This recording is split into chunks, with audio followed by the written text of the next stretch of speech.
que tu laisses le monde rentrer. Merci beaucoup. Donc, bonjour tout le monde. Je m'appelle Kate. Je suis la coordinatrice des programmes et services à la Société SLA du Québec.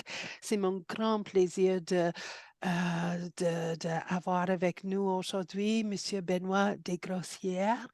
Il est vice-président au sein de le groupe industriel Finance Montréal.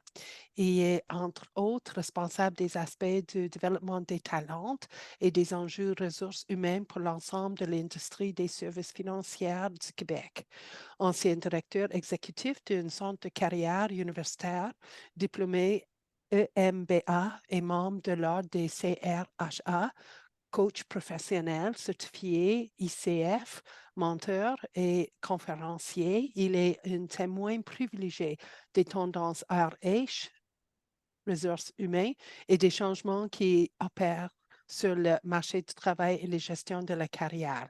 Il s'investit aussi en matière de santé mentale, prévention du suicide et à titre d'administrateur pour les OBNL à portée sociale. Merci beaucoup, Benoît, pour votre présence aujourd'hui. C'est toujours un plaisir. Merci Kate de cette belle introduction. Bonjour à tous et à tous. Je vais partager mon écran. C'est déjà fait, mais je vais le mettre en mode plein écran. S'il vous plaît, juste m'indiquer si vous voyez bien la première page de ma présentation. Alors, je vois des pouces en l'air. Parfait. Un grand merci. Alors, encore une fois, cette année, je suis très, très heureux de commencer l'année avec vous. Je vous souhaite une belle année. On peut encore se le dire, là, on a jusqu'à encore la fin du mois, semble-t-il, là, pour se le souhaiter. Alors, Kate a parlé un petit peu de ma biographie, puis vous pouvez vous demander qu'est-ce que je fais devant vous, hein, qu'est-ce que quelqu'un de ressources humaines peut bien peut avoir à vous partager. Ben, moi, puis je le disais d'entrée de jeu avec Geneviève, le fil conducteur de ma carrière puis de ma vie, c'est d'accompagner des gens dans le changement, que ce soit à titre de ressources humaines, de coach ou de mentor. Donc, je suis vraiment curieux de voir comment nous, les humains, on aborde le changement, puis toutes les facettes du changement, les bonnes les bons et les moins bons changements. Donc, je suis encore une fois très heureux d'être ici avec vous aujourd'hui. Je vous propose au menu quelque chose de relativement simple et de relativement compliqué à la fois.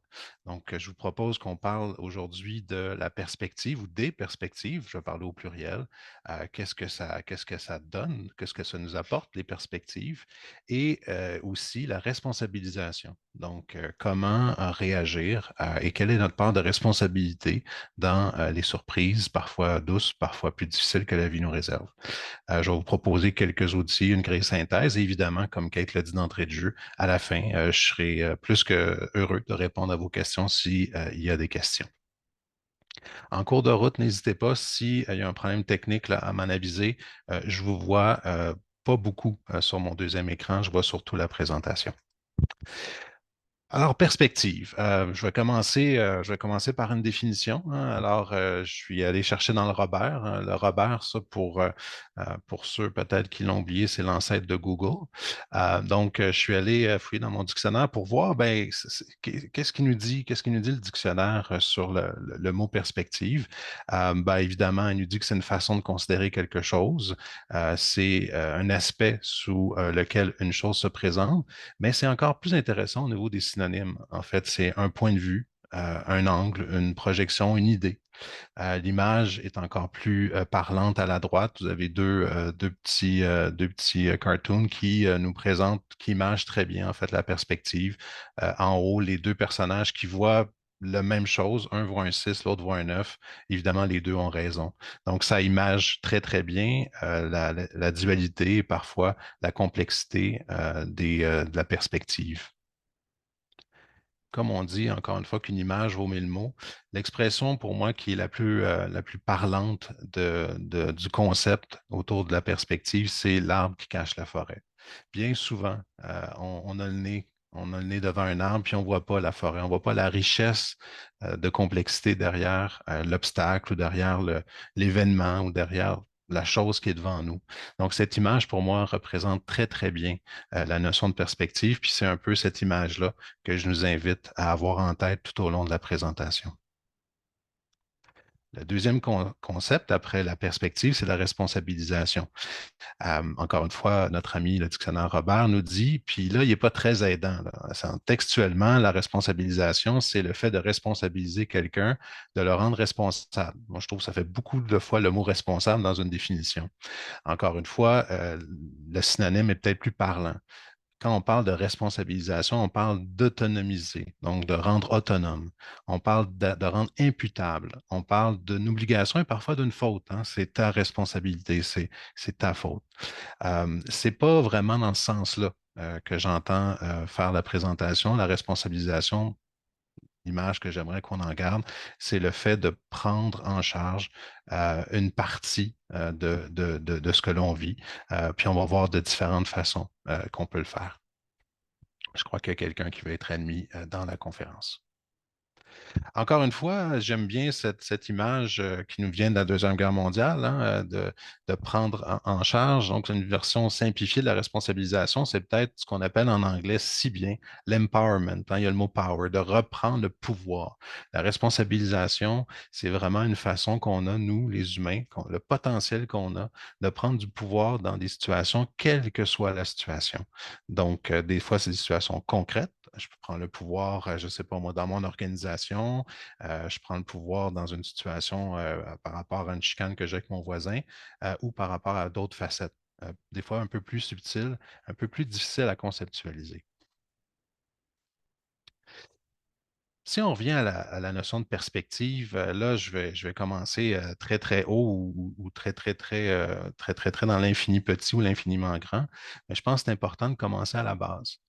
Euh, la perspective cosmique, si on prend un télescope ce soir puis qu'on regarde les étoiles, on regarde la Lune, on regarde l'infini de l'espace autour de nous, on va voir si on est adepte d'astrologie, si on lit un peu les articles scientifiques, on va voir qu'il y a des règles qui régissent l'infiniment grand. Il y a des règles de gravité. On est capable d'envoyer des vaisseaux spatiaux parce que justement, on est capable de prévoir le mouvement des différents astres. Ça a donné même des formules célèbres qu'un peu tout le monde connaît, comme E égale mc2. Si E égale mc2 existe, la fameuse, euh, la fameuse, le fameux travail d'Einstein, c'est parce qu'il y a des règles et ces règles-là sont prévisibles. Donc, lorsqu'on regarde dans l'infiniment grand, on voit qu'il y a un ordre, ce que les Grecs appelaient le cosmos, en opposition à chaos ou chaos, qui était le désordre. Et on voit que l'ordre et le désordre vivent très bien ensemble. En fait, à la base, il y a eu le Big Bang, donc il y a eu vraiment un chaos extraordinaire, et au fur et à mesure que le temps avançait, il y a un ordre qui s'est mis en place. Donc, de la perspective de l'infiniment grand, le désordre et l'ordre vivent ensemble. Lorsqu'on regarde dans le microscope, donc on délaisse notre télescope et on regarde dans le microscope, puis on regarde, si on était en mesure de le faire, puis on est en mesure de le faire maintenant, on regarde des atomes, on va voir qu'il y a complètement d'autres règles qui régissent l'univers du très petit. Il y a des règles, en fait, il y a peu de règles, et les règles qu'on connaît, on les appelle on l'appelle la physique quantique. Et dans cet univers-là, ce n'est pas du tout les mêmes règles qui vont s'appliquer que dans l'infiniment grand. Et pourtant, à la fois l'infiniment petit et l'infiniment grand vivent, coexistent, cohabitent ensemble. Donc, même en science, que l'on regarde en haut ou qu'on le regarde au microscope, il y a des perspectives fort différentes, avec des règles fort différentes, et pourtant, tout ça coexiste en même temps et forme notre univers, forme notre monde à nous. Si on remonte il y a environ 2000-2500 ans, les premiers philosophes grecs, on a ici Aristote. Vous m'excuserez, je n'ai pas de photo plus récente. Donc, si on monte à Aristote et ses amis philosophes, eux aussi se posaient des questions par rapport au sens du monde, au sens de la planète, au sens de la vie. Et ils ont été les premiers à concevoir et à écrire. Il y a les Asiatiques aussi qui avaient leur Aristote à eux et à peu près au même moment en sont venus à peu près aux mêmes conclusions, de venir avec cette dualité hein, du cosmos, de l'ordre et en même temps du désordre que je mentionnais à l'instant. Et ces deux concepts, ces deux entités apparemment paradoxales, apparemment opposées, forment un tout qui est cohérent. Et même si l'ordre est souhaitable, il ne peut pas exister sans le désordre. Donc, déjà, de cette perspective grecque-là, on comprenait qu'il y avait des paradoxes qui coexistaient et qui étaient nécessaires, en fait. De cette logique, de ces concepts qui ont été trouvés, est né essentiellement deux mouvements. Le mouvement qui existe encore aujourd'hui. Donc, il y a ceux qui croient que le monde est prédéterminé, que les choses sont déjà écrites d'avance. Et dans cet univers-là, si je crois fondamentalement que tout est écrit d'avance, ben à ce moment-là, je vais chercher à aller voir des devins, des astrologues, des cartomanciens pour essayer de voir, d'entrevoir ce qui s'en vient pour moi. Donc, ma responsabilité à ce moment-là, si telle est ma croyance, est relativement faible. Ma responsabilité d'être humain dans un monde où tout est écrit d'avance, ben, essentiellement, c'est d'apprécier le moment présent parce que de toute façon, tout est écrit d'avance. Par contre, il y a d'autres personnes devant les mêmes constats, devant les mêmes logiques, qui disent non, le monde n'est pas déterminé. En fait, le monde, c'est nous qui le bâtissons.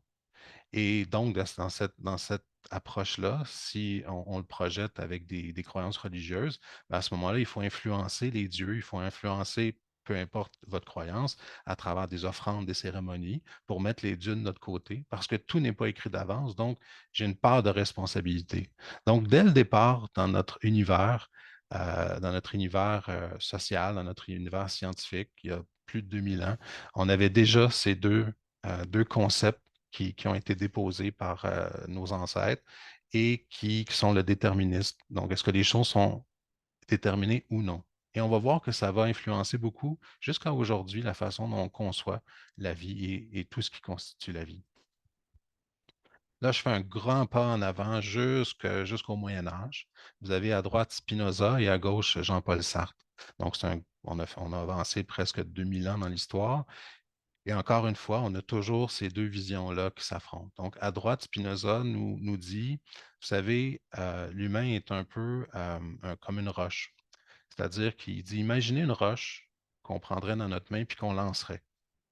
Puis imaginons que cette roche-là ait conscience d'elle-même, puis qu'on est en mesure d'être dans sa tête à la roche qui voyage une fois lancée puis qui tombe. La roche se dirait, hey, j'ai décidé de voler. Puis à un moment donné, lorsqu'elle tombe, elle dit, ah, j'ai décidé de tomber. Il dit, nous, de l'extérieur, on voit bien que la roche a été lancée, elle n'a rien décidé, puis c'est la gravité qui l'a fait tomber à un certain moment. Mais il dit, nous, les humains, on est un peu comme cette roche-là. Il y a beaucoup d'éléments qu'on ne contrôle pas, puis qui sont déjà du fait de nos réflexes et de nos instincts. Donc, il y a très, très peu de choses dans la vie qu'on contrôle parce que tout est programmé d'avance chez nous. Au contraire, à gauche, Jean-Paul Sartre nous dit, avec le mouvement de l'existentialisme, nous dit non, non, non, non, rien n'est écrit d'avance. Tout est absurde dans la vie. C'est à nous, à chacun d'entre nous, de créer du sens. Je crois qu'il y a quelqu'un qui n'est pas sur mute en ce moment.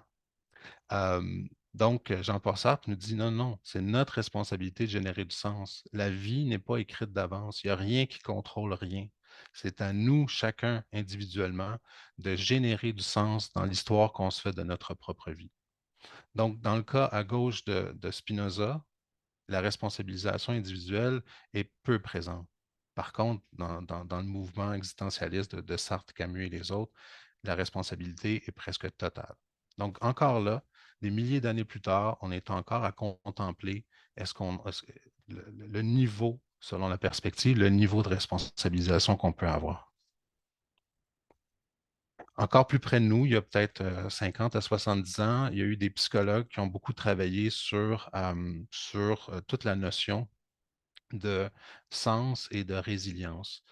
On a à gauche Viktor Frankl. Si vous avez un livre à lire inspirant, c'est vraiment celui-là que j'ai mis en exergue juste en dessous de l'image de Viktor Frankl. C'est un best-seller. Viktor Frankl est un survivant des camps de concentration nazis. Il était psychiatre lorsqu'il a été emprisonné. Donc, il y avait une perspective unique, hein. Il était emprisonné, mais en même temps, il était observateur. Et puis, il s'est posé la question pourquoi certains prisonniers s'en sortaient relativement bien et pourquoi d'autres s'en sortaient absolument pas, décidaient de se laisser aller et de se laisser mourir dans les mêmes conditions. Et ça a été le travail de sa vie de comprendre ça. Et il en est venu avec ce puissant message que si on réussit à générer, à créer du sens à travers ce qui nous arrive, même si c'est extrêmement exigeant, extrêmement difficile, on va mieux s'en sortir justement parce que le sens va nous porter. Le sens va créer en nous une histoire dans laquelle justement on peut prendre un certain contrôle. À droite, vous avez Boris Cyrulnik, aussi un psychologue. C'est un contemporain. Boris Cyrulnik est encore avec nous. Lui a mis de l'avant le principe de la résilience. Ce n'est pas lui qui a inventé le principe, mais il l'a mis au goût du jour. Boris Cyrulnik a travaillé lui aussi avec des gens qui avaient eu beaucoup de difficultés. Il a travaillé avec des orphelins de la Deuxième Guerre mondiale et il voyait que certains, encore une fois, s'en sortaient mieux que d'autres. Puis il a cherché à comprendre tout au long de sa carrière pourquoi. Et le principe de résilience, c'est encore une fois la capacité de créer, de positionner ce qui nous arrive de bien ou de moins bien dans le cadre de notre histoire de vie, dans notre narratif. Dans ces deux cas-là, le niveau de responsabilisation à laquelle, auquel on nous invite est très élevé. Parce que ce soit dans la quête de sens de Frankl ou dans la résilience de Boris Cyrulnik, ben, on a un rôle clé on a du pouvoir dans ce qui nous arrive. Et donc, on peut se responsabiliser, on peut reprendre le pouvoir sur la situation. Finalement, deux autres perspectives psychologiques contemporaines. Vous avez à gauche notre ami Robert Keegan et à droite Ellis et Beck. Keegan travaille plus en psychologie organisationnelle, intervient dans des organisations et constate que aussitôt qu'il y a un changement, les humains sont euh, plutôt négatifs ou se rebiffent par rapport au changement. On n'aime pas le changement. Que ce soit dans les organisations, dans notre vie, peu importe, on est programmés, nous les humains, pour aller chercher une certaine stabilité, puis le changement nous coûte quelque chose. Le changement nous coûte de l'énergie. Le changement a un potentiel de risque. Et il constate qu'on est davantage programmé pour éviter la souffrance que pour essayer de trouver un bonheur autre. Et puis il se dit, mais qu'est-ce qui explique ça? Et il en vient à concevoir qu'on est habité de plein de croyances et que ces croyances-là jouent pour nous, mais parfois jouent contre nous. Entre autres, lorsqu'on est confronté à des changements, surtout à des changements vers lesquels on a peu ou pas de choix. Donc, il nous invite à faire un bon travail d'introspection sur nos croyances. C'est un peu la suite du travail de Ellis et Beck à droite. Ellis et Beck, c'est des psychologues, sont à la base de ce qu'on appelle aujourd'hui la thérapie cognitive comportementale ou TCC. Si vous avez fait une thérapie dans les dernières années, il est fort probable que votre thérapeute, travailleur social, ait utilisé cette méthode-là. Ce que Ellis et Beck ont mis de l'avant, c'est justement entre l'événement ou ce qu'on appelle le stimulus et l'impact, il y a entre les deux la croyance, en fait, ou tout un travail qui est à l'intérieur de nous, qui nous fait interpréter les choses d'une certaine façon. Et pourquoi la thérapie cognitive comportementale est si populaire? Et ben, d'une part, c'est parce qu'elle est efficace, puis d'autre part, c'est qu'elle est relativement courte. Et pourquoi elle est efficace et courte? Parce que si on travaille les croyances, on peut changer la façon dont on réagit à tel ou tel événement dans nos vies. Et changer une croyance, ça peut paraître complexe, mais ça se fait relativement facilement lorsqu'on est bien accompagné.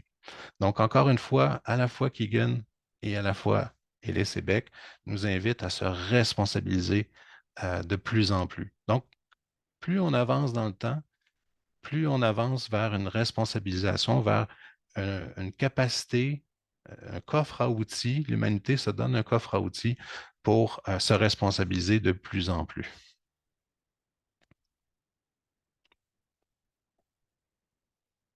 Prendre un pas de recul pour 5 minutes. Euh, beaucoup d'académiciens, d'universitaires ont travaillé sur le concept des perspectives ces dernières années. C'est un travail qui commence à émerger de plus en plus dans le monde du travail, mais aussi dans tout le monde du coaching de vie et de la thérapie. Imaginez qu'on est, Je vais vous expliquer un peu la parabole de l'autobus. Vous allez peut-être penser que je vous ai perdu. Donnez-moi 5 minutes. Ayez un peu espoir que tout ça fasse du sens au bout de 5 minutes. Donc, imaginons qu'on est à un arrêt d'autobus. On est debout, on attend. C'est le début de notre vie, hein, c'est une métaphore sur la vie. Donc, au début de notre vie, on est tous à l'arrêt d'autobus, puis on ne sait pas trop ce que la vie nous réserve. On ne sait pas trop, en fait, si l'autobus va arriver, puis si elle arrive, est-ce qu'on va avoir une place dans l'autobus? Et on est un peu méfiant et on essaie de se faire tout petit. Il y a d'autres personnes qui attendent à l'arrêt d'autobus avec nous. Avance rapide, on est un peu plus âgé, on est rendu dans l'autobus. Et on a une place dans l'autobus, mais encore une fois, on voit qu'on n'est pas certain si on mérite une place dans l'autobus. On n'est pas certain si on va se faire voler notre place dans l'autobus, donc on se fait tout petit. Avance rapide, on a vieilli, on a appris de nos erreurs, on a pris de la perspective par rapport à ce qui nous est arrivé. On est toujours dans l'autobus, mais on est dans la meilleure place. On a le meilleur siège dans l'autobus. Et là, on est fier de cette réussite et on veut que les gens nous regardent. On veut être vu, on veut être reconnu dans cet autobus pour le travail qu'on a réussi, le chemin qu'on a réussi à se faire pour avoir la meilleure place. On vieillit, on apprend encore de nos erreurs, et maintenant, on n'est plus assis dans l'autobus, on est assis à la place du chauffeur de l'autobus. Donc là, on a le volant, on a le frein, on a l'accélérateur. Et là, on découvre soudainement qu'on peut prendre le contrôle de l'autobus, évidemment, qui est une métaphore de notre vie. Donc, à ce moment-là, on peut avancer, on peut reculer, on voit ce qui se passe devant. On a beaucoup plus d'options et on est heureux de découvrir ces options-là. On est en contrôle, on a pris plus de responsabilité par rapport à notre vie. Chez certaines personnes, avec la sagesse, avec les épreuves, avec l'accompagnement, on va atteindre un niveau au-dessus de l'autobus. Imaginons qu'on est en hélicoptère maintenant au-dessus de l'autobus. Donc, on n'est plus passager, on n'est plus conducteur, on est spectateur de l'autobus, de notre vie, et on voit que l'autobus peut aller où elle veut. On voit qu'il y a une montagne au loin. On voit d'autres véhicules circuler. Bref, on a une vision beaucoup plus grande de notre vie. On est un peu dégagé. On est davantage dans la contemplation de la vie. Puis, ultimement, chez certaines personnes, ben, on va accéder à un monde que j'appelle satellite. Donc, on est même plus dans l'hélicoptère, on est sur un satellite, puis on voit la planète. Puis on voit sur cette planète-là qu'il y a un petit hélicoptère qui regarde un petit autobus qui circule dans une ville. Donc, éventuellement, selon plusieurs chercheurs, plusieurs théoriciens, on a accès à ce moment dans notre vie où on peut contempler la vie de façon beaucoup plus large et de façon beaucoup plus globale. C'était la métaphore de l'autobus. Si vous voulez en savoir davantage, il y a plusieurs auteurs, dont Laloux, que vous voyez ici avec son livre en bas à droite. Avant de vous laisser, je vous propose une grille d'interprétation qui est une grille synthèse. C'est une grille synthèse en coaching ou en relation d'aide. Cette grille, elle a le mérite, bon, elle est en anglais, je vais vous la traduire au fur et à mesure.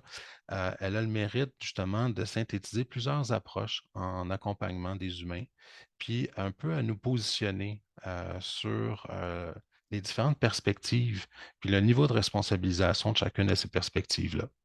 Vous avez 4 cadrans. Je vous invite à regarder celui qui est en bas à gauche. Il s'appelle en anglais To Me, donc à moi en français. C'est peut-être un peu petit, je vais vous le décrire, ne vous en faites pas. Dans le premier cadran, on va retrouver 90% du temps, 90% des gens. Ce cadran-là, c'est notre posture de base comme être humain. C'est une posture qui est une vision du monde dans laquelle on est essentiellement une victime. Et les autres sont soit des héros ou des vilains. Et donc, cette posture, c'est la posture de base. Pourquoi? Parce qu'elle nous protège. En nous déresponsabilisant de comment on se sent, en se déresponsabilisant de ce qui se passe, ben, on se protège, puis on va même chercher la sympathie des gens. Dans cet univers-là, un peu par défaut, notre programmation humaine par défaut, c'est sécurisant de savoir qu'on n'est pas responsable de grand-chose et que c'est toujours la faute de quelqu'un d'autre. Et c'est la faute de quelqu'un d'autre si je suis heureux, et c'est la faute de quelqu'un ou quelque chose d'autre si je suis malheureux. Si je rentre au bureau puis on me donne une promotion, je suis heureux, c'est là à cause de mon patron, c'est pas à cause de moi. Puis si au contraire, je rentre au bureau puis on me tape sur les doigts, je suis malheureux, ben encore une fois, c'est pas de ma faute. Donc, en prenant cette distance-là, on se protège. Et pour ça que chacun d'entre nous, la majorité du temps, c'est notre posture par défaut, avec plus ou moins, évidemment, de subtilité. Il y en a qui sont vraiment dans la victimisation, d'autres un peu moins, mais disons que c'est notre posture par défaut. Lorsqu'on est accompagné, lorsqu'on mûrit, lorsqu'on s'assagit, lorsqu'on vieillit, il y a la porte d'entrée qui s'appelle la responsabilisation qui nous permet d'accéder au deuxième cadran. Le deuxième cadran, by me ou par moi, c'est le cadran où on prend plus de contrôle sur notre vie. Avec la métaphore de l'autobus, c'est le moment où on accède au siège du conducteur. On n'est plus juste passager, victime de où l'autobus nous amène. On est conducteur de cet autobus, on est conducteur de notre vie. En fait, on est créateur de notre vie. Et dans ce cadran, il y a un autre triangle, mais cette fois-ci, on n'est plus une victime, on est un créateur. Et les autres ne sont plus des méchants ou des vilains ou des héros, mais les autres sont des coachs qui nous font grandir ou des gens qui sont là, des challengers, qui sont là pour nous mettre au défi et eux aussi sont là pour nous faire grandir. Dans ce cadran-là, les choses qui nous arrivent, ben, c'est des leçons desquelles on veut grandir. On est curieux et on apprécie davantage les choses qui nous arrivent. La majorité des accompagnements en thérapie ou en coaching sont d'amener les individus du premier au deuxième cadran. Donc, de prendre la responsabilisation. Et quand je parle de responsabilisation, bien sûr, je ne suis pas responsable de l'accident que j'ai eu ou de la maladie que j'ai eue, mais je peux être responsable de la façon dont je réagis. Donc, selon évidemment la situation, le niveau de responsabilisation, là, il faut faire attention à ce dont on parle. Mais en tout temps, on cherche à amener les individus à prendre la responsabilité, à tout le moins, de comment ils réagissent. Avec un peu plus de travail, avec un peu plus de cicatrices, de blessures guéries et accompagnées, on peut passer au troisième niveau, qui est through me, donc à travers moi. Dans ce troisième niveau, la clé pour y accéder, c'est le lâcher-prise. Dans ce troisième niveau, on réalise qu'on n'est pas nécessairement juste le seul créateur. On n'a pas l'entière responsabilité de tout. En fait, on a une co-responsabilité, on est des co-créateurs. À ce moment-là, il y a un élément de vie qui passe à travers nous, il y a une énergie, puis on réalise que lorsqu'on met notre énergie avec celle des autres, on peut créer des choses beaucoup plus grandes. Il y a ce concept de laisser passer le flow, le flux en français. Et, il y a une grande ouverture à l'expérience parce qu'il y a un lâcher-prise. Donc, on n'est plus en contrôle de tout, on est en contrôle de laisser ouvert notre cœur, laisser ouvert notre corps, laisser ouvert notre esprit à l'expérience qui est la vie. Quelques chanceux parmi nous vont pouvoir passer au quatrième niveau de conscience, qui est le niveau ultime, on appelle retourner à la maison. Ce niveau-là, je l'appelle le niveau Jedi pour ceux qui sont familiers avec Star Wars. Là. Donc, c'est un peu Yoda, le petit personnage là, qui a beaucoup de pouvoir sur lui-même. Euh, Retourner à la maison, pourquoi? Parce qu'on considère qu'on part de cet endroit-là pour y revenir inévitablement.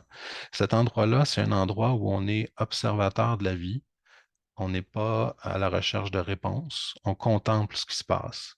Dans la métaphore de l'autobus de tantôt, on pourrait parler du niveau du satellite qui est dans la contemplation de ce qui se passe et non pas dans le jugement. Ça peut paraître très ésotérique tout ça. Je peux vous donner un exemple concret du quatrième niveau. Le quatrième niveau, si vous êtes avide lecteur de biographies de sportifs, de grands hommes et grandes femmes qui ont accompli des grandes choses dans leur vie, vous allez retrouver toujours un paragraphe ou deux sur ce moment déterminant de leur vie ou de leur carrière. Un sportif qui va vous décrire euh, pendant tout un chapitre le moment, le 5 secondes qui a fait de la différence pour gagner sa médaille d'or. Et puis dans ce descriptif qu'il va vous faire de ce moment magique dans sa vie, il va vous décrire ce qu'est ce moment, c'est-à-dire le moment où le temps s'est arrêté, où tout est devenu cohérent, où son passé, son présent, son avenir étaient au même endroit et où il a pu apprécier pleinement non seulement son sport, mais sa vie en général. Ça dure le temps de quelques secondes, mais on a accès à ça. On a ce potentiel, chacun d'entre nous, d'accéder pas seulement au premier cadran, pas seulement au deuxième, mais aux quatre cadrans. Une des conditions pour y accéder, c'est d'être accompagné, Parce que, comme on dit, on n'apprend pas uniquement de l'expérience, mais on apprend du reflet sur notre expérience.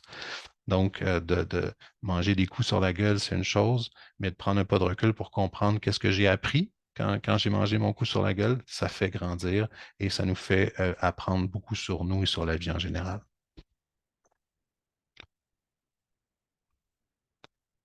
Avant de vous laisser, peut-être quelques observations, quelques constats sur la perspective et la notion de responsabilisation. Euh, à quoi ça sert de prendre un pas de recul? À quoi ça sert de réfléchir selon différentes perspectives? Ben, ça nous aide à relativiser les choses. Ça nous aide à comprendre et ultimement à accepter les choses. Euh, j'ai constaté, à force d'accompagner des dizaines et des dizaines de personnes depuis des années, qu'il est très difficile pour nous, les humains, d'accepter ce qu'on ne comprend pas. Mais paradoxalement, parfois, il faut accepter on ne peut pas tout comprendre pour pouvoir accepter.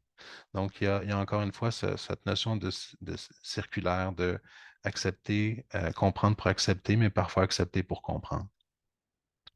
Face aux épreuves et aux changements, ben, on gagne en perspective et en responsabilisation de plein de façons différentes. Concrètement, ça veut dire quoi prendre la perspective? Parfois, ben, c'est en laissant un peu le temps filer, en gagnant en maturité. Parfois, c'est avec une distance par rapport à la problématique ou une distance physique. Parfois, les gens vont voyager justement pour avoir cette distance physique qui amène une espèce de distance métaphorique. On peut être accompagné, je l'ai mentionné plusieurs fois, on peut se doter d'outils de réflexion, d'aide à la réflexion.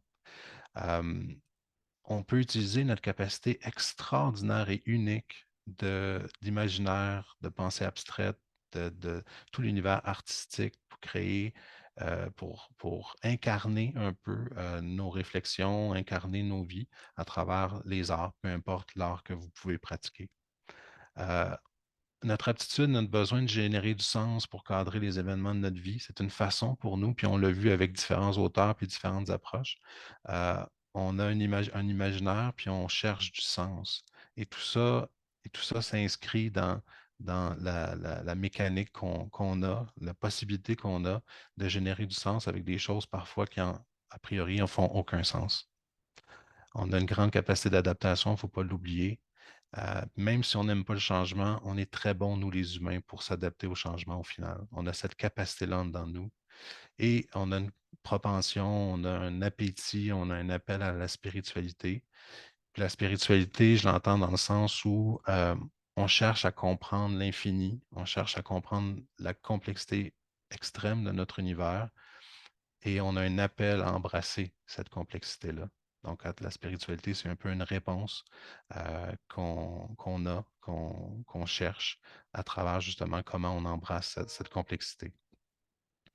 Je vais vous laisser avec des paroles beaucoup plus sages que les miennes. Je reviens avec Viktor Frankl qui nous dit qu'entre le stimulus et la réponse, il y a un espace. Dans cet espace se trouve notre pouvoir de choisir notre réponse. Et dans notre réponse réside notre croissance et notre liberté. Viktor Frankl. C'est tout pour moi. Ça a été une présentation un petit peu plus courte qu'à l'habitude.